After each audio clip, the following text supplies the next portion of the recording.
just to start this off, I always like to ask this question just to kind of see where your head's at with this and just to give us kind of more of a foundation. So in terms of, and it's going to be two different pieces. So we're doing a piece in Entrepreneur Mhm. and then in Thrive Global. Yeah. So I'm sure you've kind of, familiar with the two. Entrepreneur is going to be, uh, a lot more kind of thought leadership, kind of expanding on more of the business side of things and kind of how you build the brand or how you lead a team or, just a lot more delving into the business side. Mhm. Thrive Global is a lot more kind of culture based, mental health, physical health, kind of health all around within a company culture. So just to kind of, give you some grounds there. But in terms of firstly, the entrepreneur piece, is there anything on top of your head that you really want to achieve with that piece? Like in terms of, do you really want to focus on inspiration? Do you want to focus on really your all around story, mentorship, motivation, spreading knowledge? Kind of what was your hopes with kind of taking that piece and running with it in that way? Yeah, I think it is around inspiration and what's possible. And I think also raising some awareness of the think you're the sum of your experiences, right? I mean, that's what creates who you are as a person. Uh, and it's exciting to be in a moment where you can pull together everything that you've done in your lifetime to coalesce to actually do something productive and meaningful now. But I've done a lot, and I've had the incredible privilege of having a front row seat on a lot of things, and so I think being able to share that story, and then also talk about why now, is important. Yeah, absolutely. Awesome. So, in terms of the Thrive Global, kind of that avenue, again, thinking kind of like culture, health amongst, the entire brand and kind of the entire team. What were you kind of wanting to do with that in terms of approaching it? And, with that being said, you can maybe expand more on kind of your guys' approach to that side of things. Yeah. That'll kind of help us Yeah, I think determine. for the entrepreneur story, it's more about how everything that I've done in tech can help now be put to use to change the world and save the world. I think for the Thrive audience, it's more about um, the combination of being tech and also being human, and having been through a lot of twists and turns in my life, and now as a mother, that I feel more grounded and working on things that can have tangible impact in the community, as opposed to just a technology that was an idea in my head, that you think you can just fix something, and everybody thinks that there's a lot of technologies looking for a marketplace. And I think my very first company, we had this massive idea of something we wanted to do, and it wasn't necessarily what the marketplace was ready for. So it's interesting to now be in a different place in my life of actually being in the mix. I mean, even with COVID, I still have more of a community in my life, and it's coming from an understanding of actual pain points of people that are living their lives, and thinking about how do you take technology to actually piece together solutions from that understanding. So it's been an evolution of my journey that's a bit more real now. Yeah, absolutely. Um, that's incredible. That's perfect. So kind of bouncing off of that, and the way I like to frame this is, say this piece is out there, right? It's on the computer. Who do you want to be opposite of that screen? Who's kind of your ideal person who's looking at this story? Is it, another founder, another employee of a similar industry, or kind of what exactly is that archetype that you want to kind of reach out to? Well, as an entrepreneur, when you think about thinking about what does it take to be successful and scale, you basically you have to build a movement, and you've got to get a lot of people on your side. And I think earlier in my life, I didn't understand the story element of it and how important it is for people to understand and experience what you're trying to do. And so the message is to a very broad audience, because it's for potential advisors, partners, customers, potential hires, investors. It's everyone in the ecosystem that would be able to come together and help make this happen.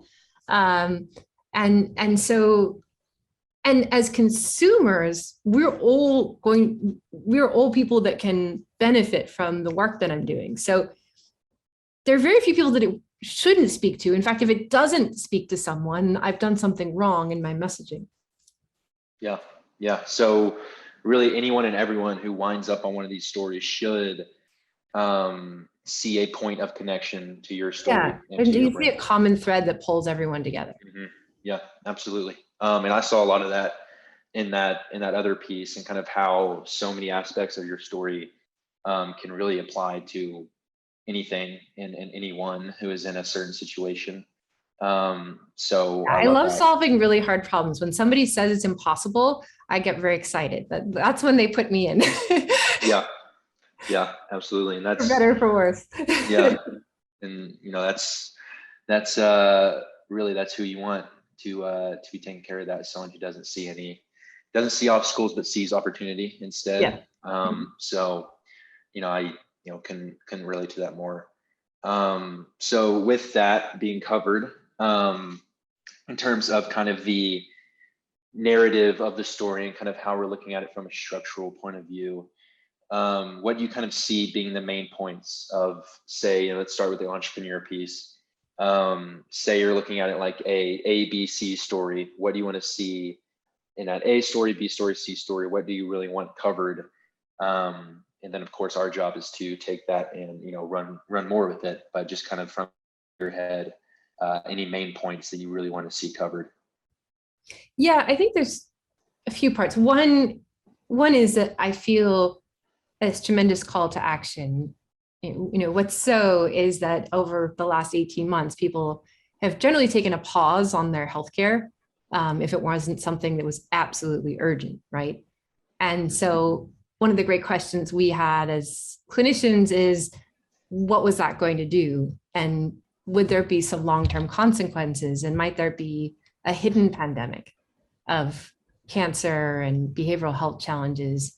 And as I started to talk to people in the community, I didn't have to go very far to see it. So I'm talking about very close people in my family and friends diagnosed with very late stage cancer because they missed health screenings. And it started to recognize that if we can't figure out a way to get people to engage more successfully in their healthcare, we're going to have some problems up ahead. And so that's the first point, is just that there is a moment now where if we do not take action, there are some very significant challenges up ahead. I mean, people, you think about, we talked to a substance use disorder clinic, people stop going and stop because they stop treatment. So you worry about people being able to make it through the holidays. I mean, these are real live issues. So that's the first piece, is the moment and the need is now. We need to get people to engage more successfully with their healthcare. The second part about this is that you are a sum of your experiences. And so I would love to paint the picture of the path that I've been on now for quite some time, of what is work, what hasn't worked, but what does it take to really understand how to take on a problem like this? Because you almost have to have walked around it from every side. And the difference of where I am now on my journey from when I was a first-time entrepreneur is I've had the privilege of actually getting to see all the different sides. Like I've been an investor, and I've sat in on with big companies and advised them on their health and technology strategies. And I've advised countries and academic institutions. And so you start to get a sense of all the different, in terms of being able to reduce something to practice and make it real, you have to have actually gone out and broken things and not necessarily gotten every single thing right. So at least I have some sense of where the landmines are now, even though I'm taking on another really big, complicated problem. Yeah.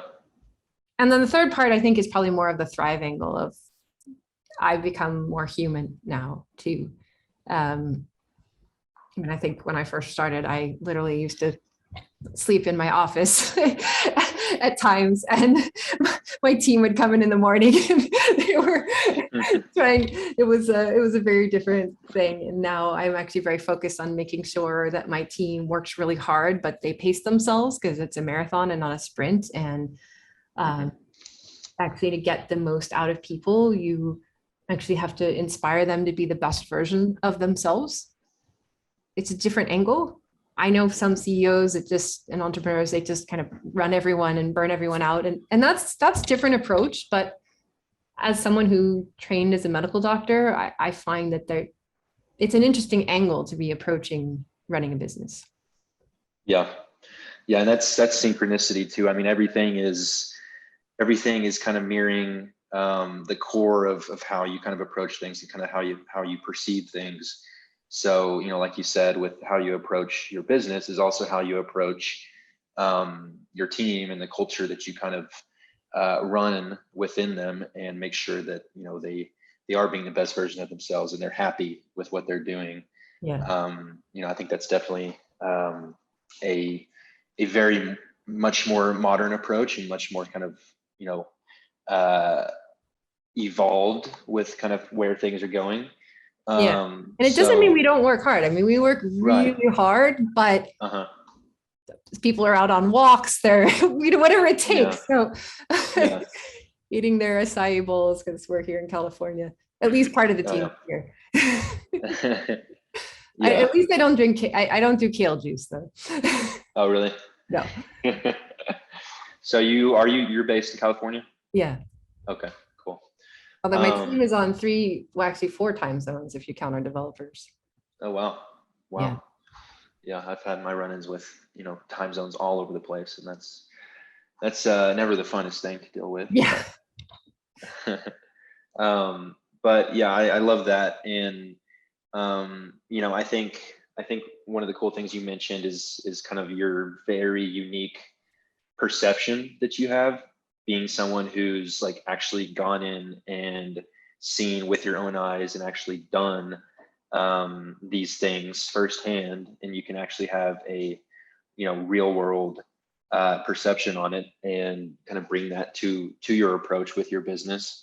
I think there's a lot of speculation that goes on within the community and across different industries, where people just kind of go off of what they've researched or what they've kind of looked at, but actually doing it and seeing it is a very, very different thing. So I think that's a very interesting kind of thing we can tie in there, and I think it's very, very unique. I have done a lot of work mentoring other entrepreneurs in my time, and what I find so important is to have a personal motivation, because if you have a personal call to action, it gets you through a lot of the pain and challenges of entrepreneurship, which is sometimes can be a very thankless battle.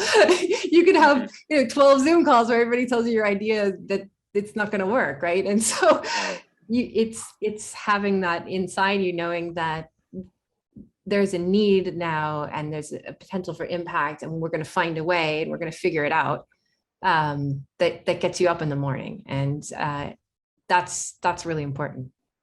Yeah, 100%. And also, to kind of expand on your first point, I just want to kind of get more of an idea of kind of where you see you and your approach and your brand being that bridge between what you look at as the hidden pandemic and all these different underlying causes and health conditions that are just kind of remaining in the shadows. Where do you see you guys kind of being that bridge and opting for more advancement and more enlightenment to kind of take those things out of the shadows and get more people kind of focused on their primary health and kind of really just remaining happy and healthy at the end of the day? It's a societal question, really, because the technology to be able to predict and understand health has been around for a while. I mean, I developed diagnostic tests 15 years ago, or I guess, has it really been 15 years? I've lost track. It's been a while. Where we could look at viruses, we could look at the different strains or variants, we could look at mutations in resistance to treatment, we could look at the distinctions between viruses and bacteria. We could even look and see whether you had other chronic illness that might impact your progression of your disease. But people weren't ready for that. They didn't want all that information. That was more than people just wanted to know, do you have flu or not? And that's it. Right. They didn't even want to know whether you could treat it with Tamiflu. And have we finally reached a moment where we want to know? Because we need to. And so are we ready for a shift into proactive medicine and not reactive medicine? If we want to get through this pandemic and prevent the next pandemic, I mean, there's a lot of things that people are asking questions about, right? How do we get through this pandemic? How do we prevent the next pandemic? I'm worried about the other pandemics people don't talk about, like a cancer pandemic, right? Or maybe a diabetes pandemic, or a behavioral health one.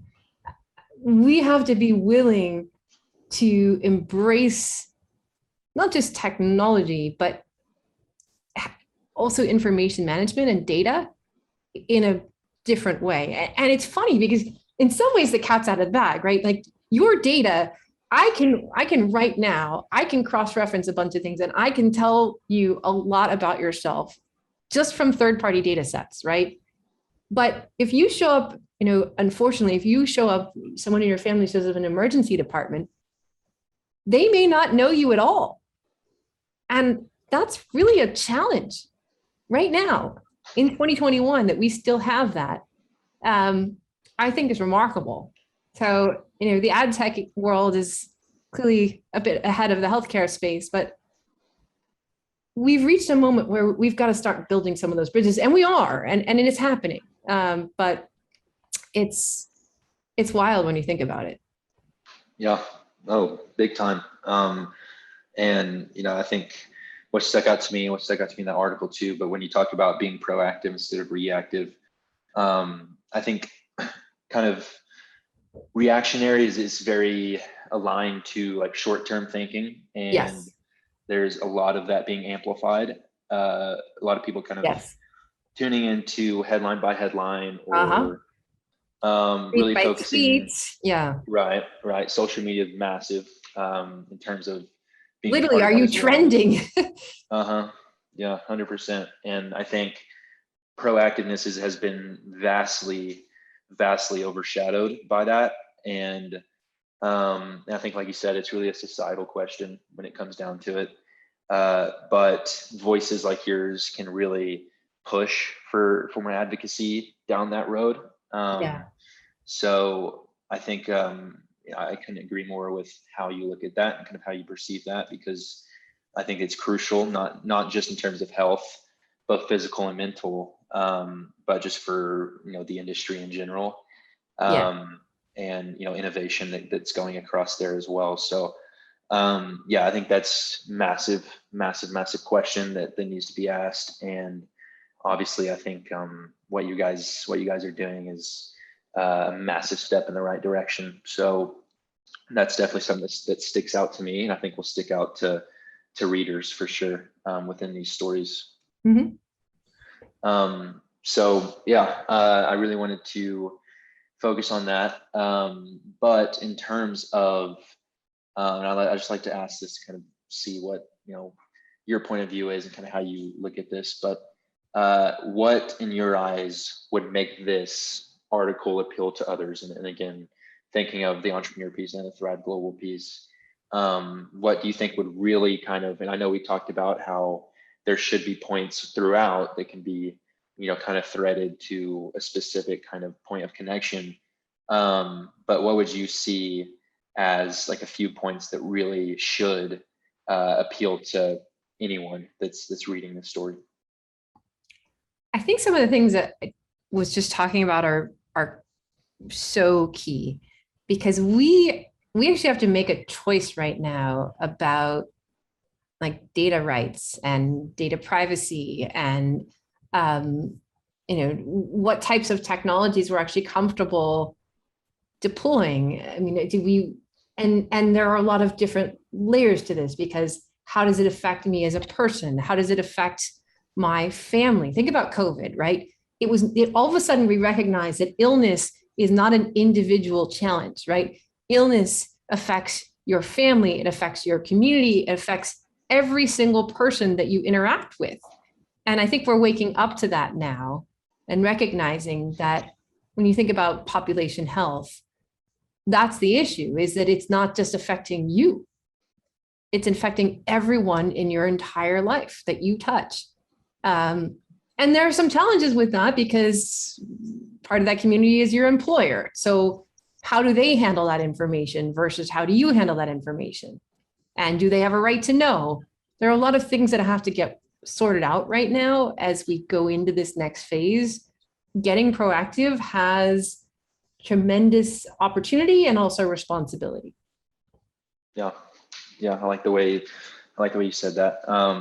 It's 100% a decision that requires a lot of discipline as well.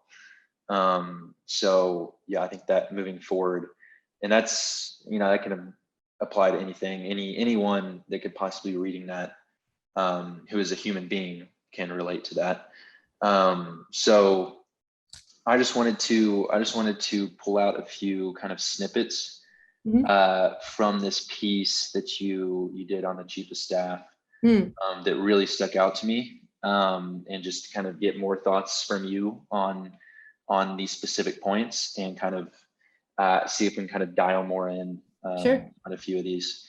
So firstly was this little snippet here, and it says, ultimately, this is where Alice and her company are focusing their efforts. How can you leverage data and technology to establish a trusted relationship between consumers, and businesses to drive effective engagement?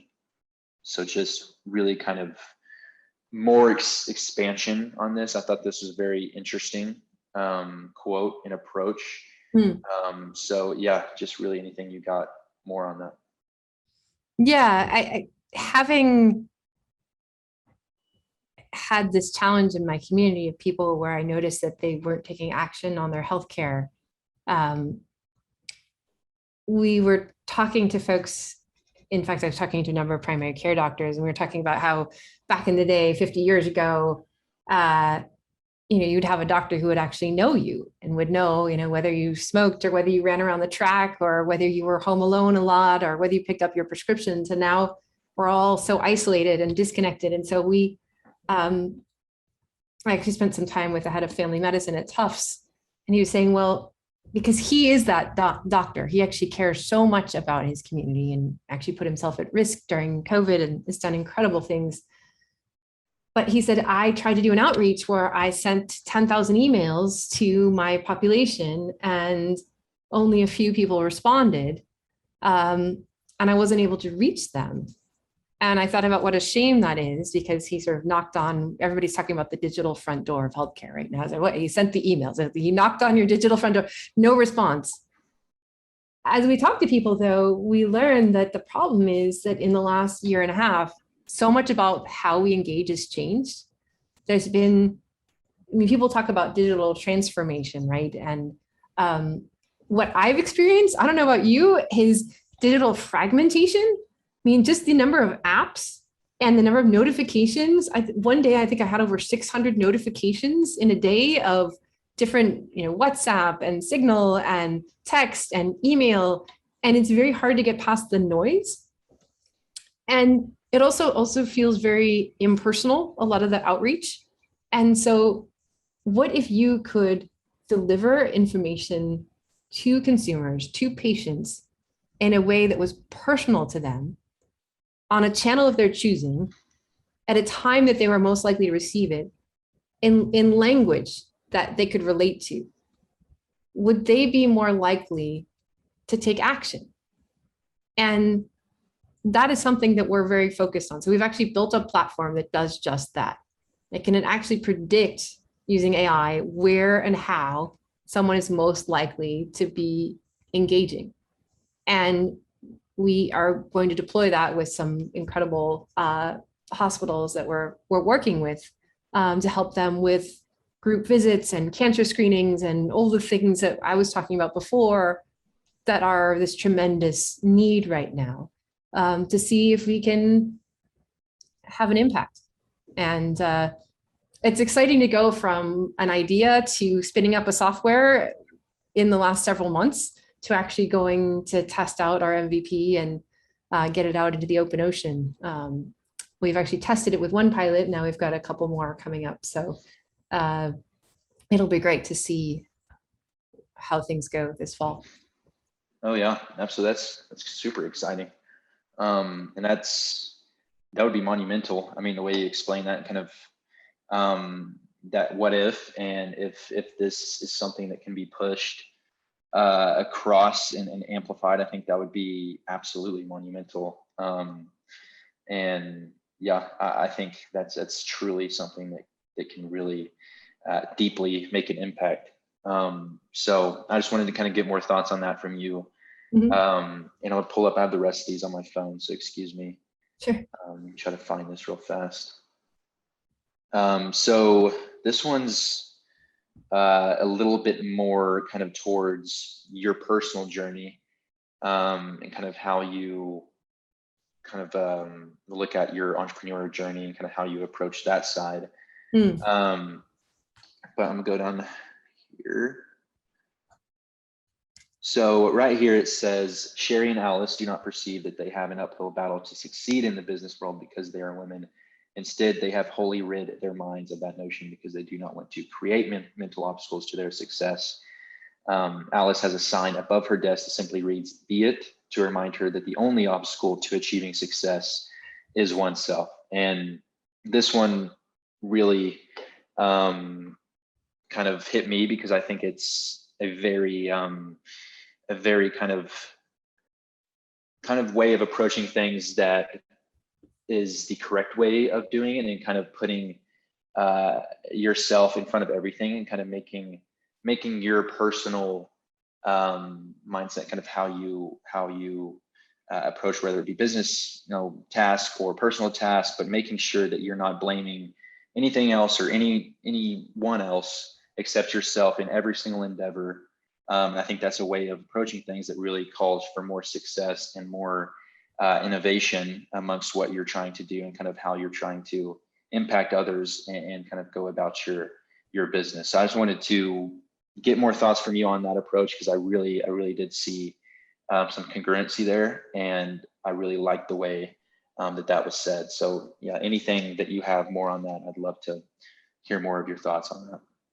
Yeah, I think, look, I've been someone who I had the opportunity to have an amazing education and tremendous experience in my life, and I'm very grateful for everything that's been given to me. But they say, for those who much is given, much is expected. So I'm very hard on myself to really want to always try to, solve hard problems and never give up, and no matter how difficult it is. And it's interesting because we can define ourselves in a lot of different ways. And I mean, yes, I am a woman, but I think of myself first. I'm an entrepreneur. I'm a medical doctor. I'm all these things. And how do you allow yourself to just be yourself? Because trying to be something other than who you are is only going to create challenge for yourself and added friction. So I think my whole life has been an evolution on being more me, and being the best version of me, and not trying to be anything else. And I remember the first time I had just started my company. I was 25, and we were actually looking potentially to acquire this other technology. And I went into the room, and I don't think that they knew that I was the CEO, which was interesting. And I sort of just took it all in, and I realized they were waiting for the meeting to start. Oh, wow. But and then I realized that I could just be it, and I could just be the person that they needed me to be, and just own what I was there to do. I was there because there was a piece of technology that we wanted to have in our arsenal, and that was my objective for the day. And I just let everything else fade out. And I just focused on that. And by the end of the day, we actually got what we wanted out of the conversation. And it was very productive, but it was fascinating because there've been a lot of moments like that. And you got to just be it. Mm-hmm. Yeah. Yeah. No, that's funny. You brought that up, but I think, that's really the only way of looking at it if you want to truly change the world at the end of the day, because, everyone can put their projections on you. Everyone can put these identities on you. But really at the end of the day, what truly matters is the task at hand, who you are as a human being, and Yes. how you, create this avenue to achieving that task and moving on to the next one, moving on to the next one. I In think fact, that's I was really, told at the end of it that I was actually incredibly intimidating, which I thought was really, very amusing to me because that is funny. I was just channeling, like, I'm just going to be it. Yeah. Yeah. So they said that after you made that decision. Yes, That's funny. apparently. Yes. Yeah.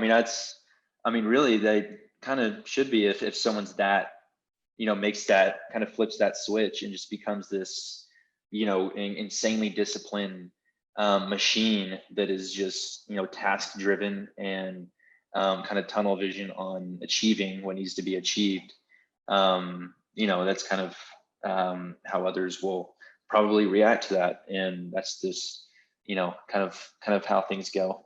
But in the end, you're getting done what needs to be done. And I think that's a super unique approach that I actually don't see often. And I've spoken to a lot of entrepreneurs and CEOs, and that really stuck out to me in terms of how you look at that. And I think that's a very success-driven mindset, and I really do.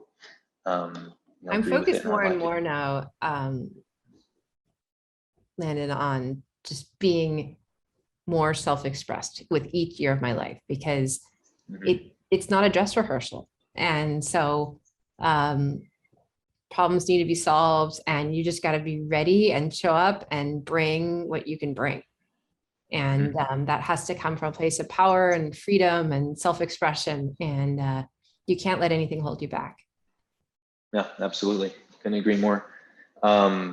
Yeah, so I had one more kind of open-ended quote that I found from here Mm. that I thought was super interesting and kind of very broad, but also a very cool kind of idea. Let me see if I can find this here. Okay. So this starts out with, fortunately for Alice, during the interview process, there was one candidate who stood out as having the power to understand the why and how of my mission, excuse me, and ability to amplify it. And of course, that person was your guys' chief of staff, Sherry Kono.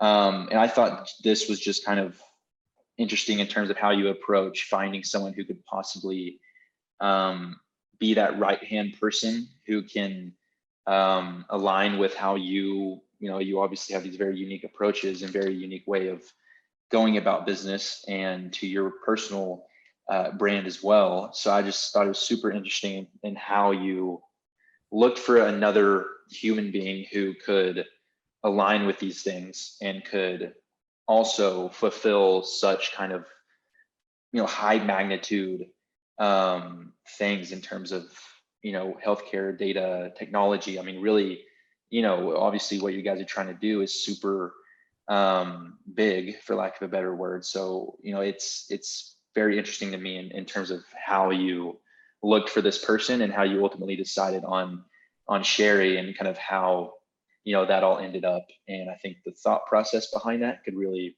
be unique and very cool for us to kind of expand on. So yeah, just anything that you have on that, I would be super intrigued to learn more on that. Yeah, I think when you think about building a team, everybody's got to be able to take something on and do something that allows you to expand and scale. Otherwise, you're never going to grow. And so to have people who have the capacity to think and help you see your blind spots and can further refine what north is really important. You could look at a week two ways. you could look at a week and say, okay, I've got Monday through Friday. How many meetings can I stack into my week? Right? I'm just going to fill my week. And hopefully by the end of the week, I'll have done something productive because I've been really busy. Or you could look at your week and say, what do I need to accomplish this week? What needs to happen? When you think about possibilities, what actually needs to happen to be able to get somewhere productive and meaningful? And so what if you could shape your week to some extent? I mean, there's always going to be meetings you've got to take, but what if you could shape your week in a way that you were focused on your core objectives? It's a different way to look at planning and resourcing and all the elements that I think are really key in running a business. And so those are the kinds of people that I seek out, is really more in the solutioning than just administrative and stacking calendars, if that makes sense. Mm-hmm. Yeah, absolutely. And I see what you mean through. Yeah, I think it's kind of a median between volume and kind of head down, getting tasks done, and managing both growing, scaling, and task at hand, in the present day.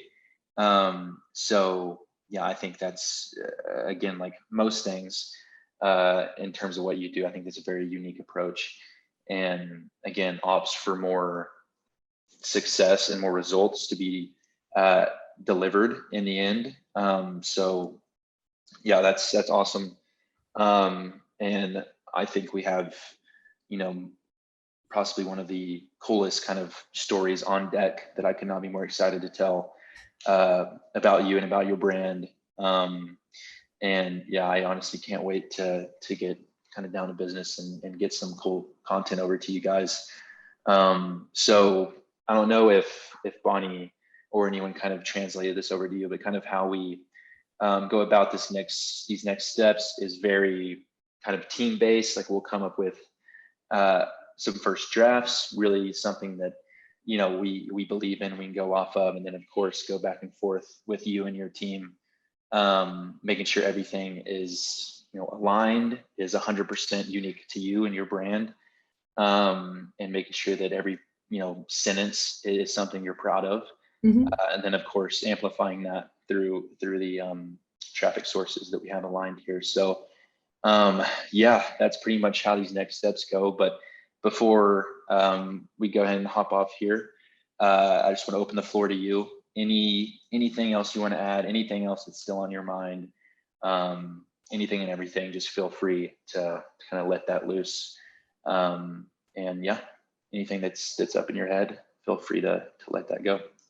Yeah, well, I appreciate the time, Landon. It's a moment in my life where I recognize that there's what you can do and with tech and problems you can solve with innovation, and there's there's communication that you can have with your community. But it's also time to expand beyond the nodes I'm already connected to bring in new nodes and build a larger following, because the things that we're trying to do are big and bold, and you've got to get everyone on your side, and it's not optional. So it's interesting because I've spent the last several years really being an expert to experts. So which has been great to some extent. I mean, I've been able to have a front row seat and actually see the industry from the inside out, inside retail and inside big tech, inside major healthcare providers. I've literally been everywhere and seen it. And so it's fascinating to think about how do you solve problems, understanding how all these elements operate within one another. And so yeah, it's time to tell a story.